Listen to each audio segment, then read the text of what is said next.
وصلى الله على محمد وآله الطيبين الطاهرين، واللعن الدائم على أعدائهم من الإنس والجن إلى يوم الدين. أشكر الله تعالى على نعمة أن نتكلم في أمر أهل البيت سلام الله عليهم، وأن يكون هذا في صحن أمير المؤمنين صلوات الله عليه. أسأله تعالى الإخلاص له، وأن يتقبل بقبول حسن بجاه محمد وآل محمد، وبجاه صاحب الزمان عجل الله تعالى فرجه، صاحب الذكرى، صاحب الأمر. وباعتبار أننا نتكلم في مناسبة ذكرى ولادته صلوات الله عليه، فقد أحببت أن نرد اليوم أقاويل الضاربين على طبول التضليل والنافخين في أبواق التشكيك في أمر الإمام المهدي سلام الله عليه، ودوافعهم في ذلك في أحسن المحتملات: الجهل والسطحية في النظر والتفكير، إن لم تكن المغالطة والدس والسوء.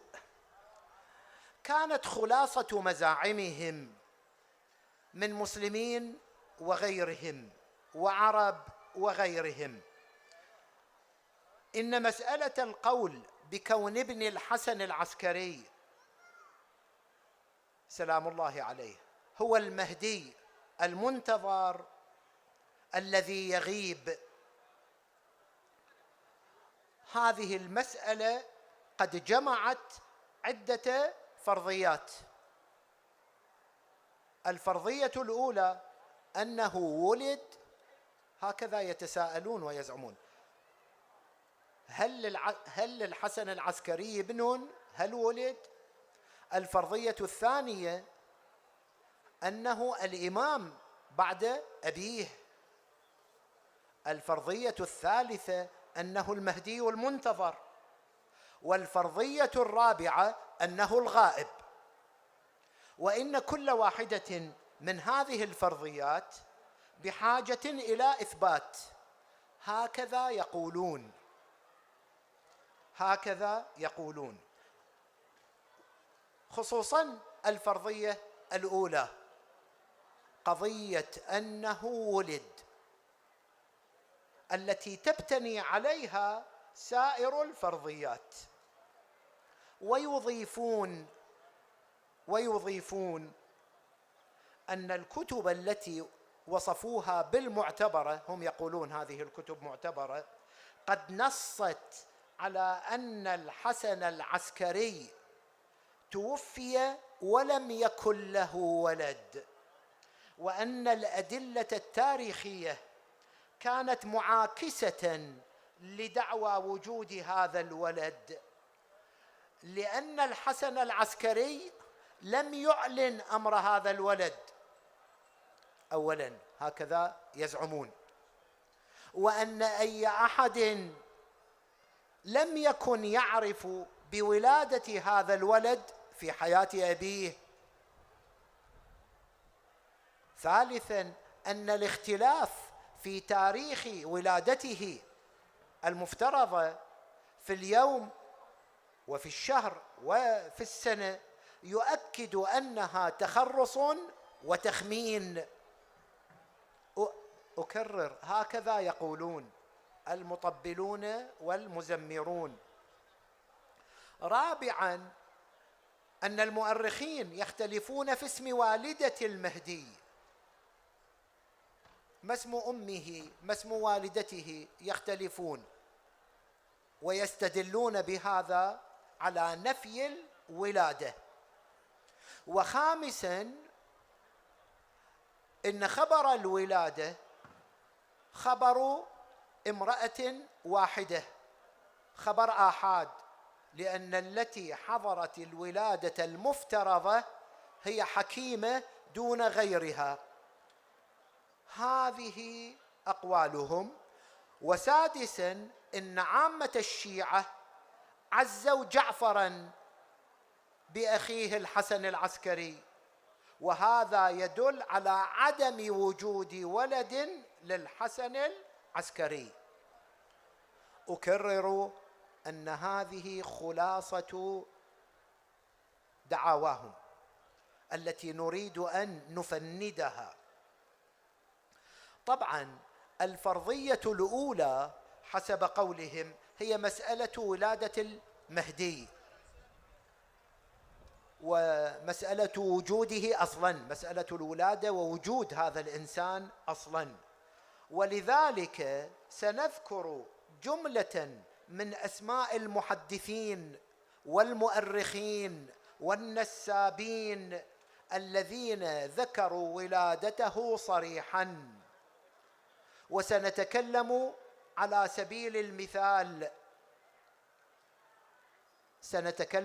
سبيل المثال مراعاة للوقت، وسنذكر أسماء المحدثين المؤرخين النسابين حسب تسلسل تواريخ وفياتهم. ممن صرح بولادته عليه السلام: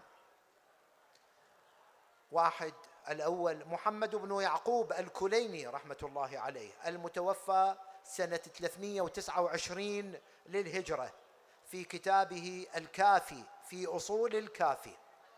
الثاني علي بن الحسين المسعودي، توفي 333 للهجرة وقيل 345 للهجرة، في كتابيه إثبات الوصية ومروج الذهب.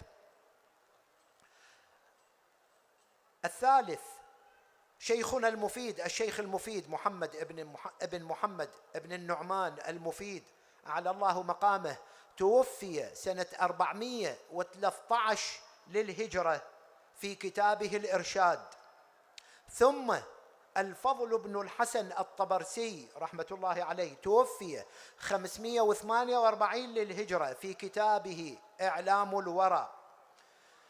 السادس ابن شهراشوب السروي، المتوفى 588 للهجرة، في كتاب المناقب. السادس حسب التسلسل محمد بن طلحة العدوي الشافعي، توفي 652 للهجرة، في كتابه مطالب السؤول. ثم سبط بن الجوزي، توفي 654 للهجرة، في كتابه تذكرة الخواص. بعد ذلك الكنجي الشافعي، توفي 658 للهجرة، في كتابه البيان وكتاب كفاية الطالب. التاسع ابن خلكان، توفي 681 للهجرة، في كتابه وفيات الأعيان. العاشر علي بن عيسى الإربلي، توفي 693 للهجرة، في كتاب كشف الغمة. ثم أبو الفدا المتوفى 732 للهجرة، في تاريخ أبي الفدا. رقم 12 الذهبي، المتوفى 748 للهجرة، في تاريخ الإسلام. 13 الصفدي، توفي 764 للهجرة، في الوافي بالوفيات. 14 النسابة الداودي النسابة، توفي 828 للهجرة، في كتابه عمدة الطالب. 15 ابن الصباغ المالكي، توفي 855 للهجرة، في كتاب الفصول المهمة. 16 ابن طولون الدمشقي، 953 للهجرة وفاته، في كتابه الأئمة الاثنى عشر. ثم 17 ابن حجر الهيتمي الشافعي، توفي 973 للهجرة، في الصواعق المحرقة. وغيرها من الكتب للمحدثين والمؤرخين والنسابة. أكرر ما ذكرنا مجرد أمثلة.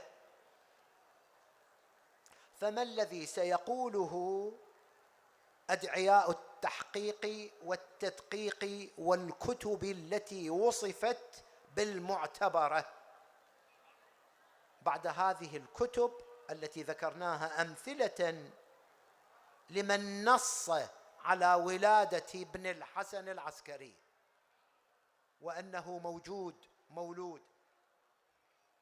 ما الذي سيقولونه أمام هذا التصريح بولادة الإمام المهدي سلام الله عليه؟ وقد رأينا أن هؤلاء الناصين في كتبهم من الشيعة ومن غيرهم من أهل المذاهب الأخرى، وليس بعد الحق إلا الضلال.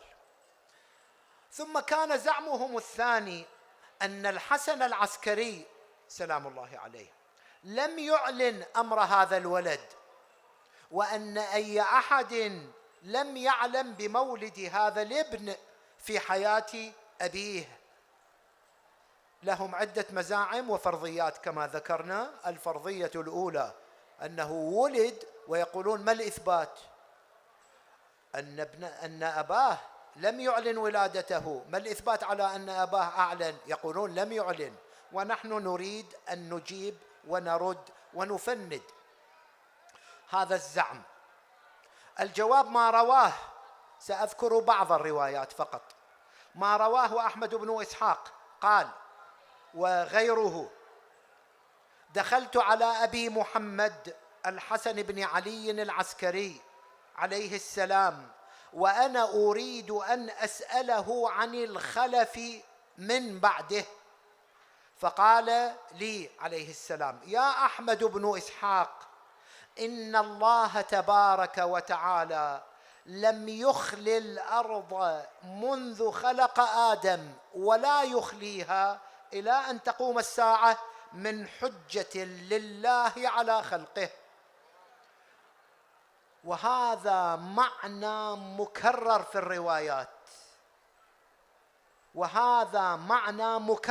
الروايات، أن الله لا يخلي أرضه من حجة له على العباد. إذن لساخت في روايات.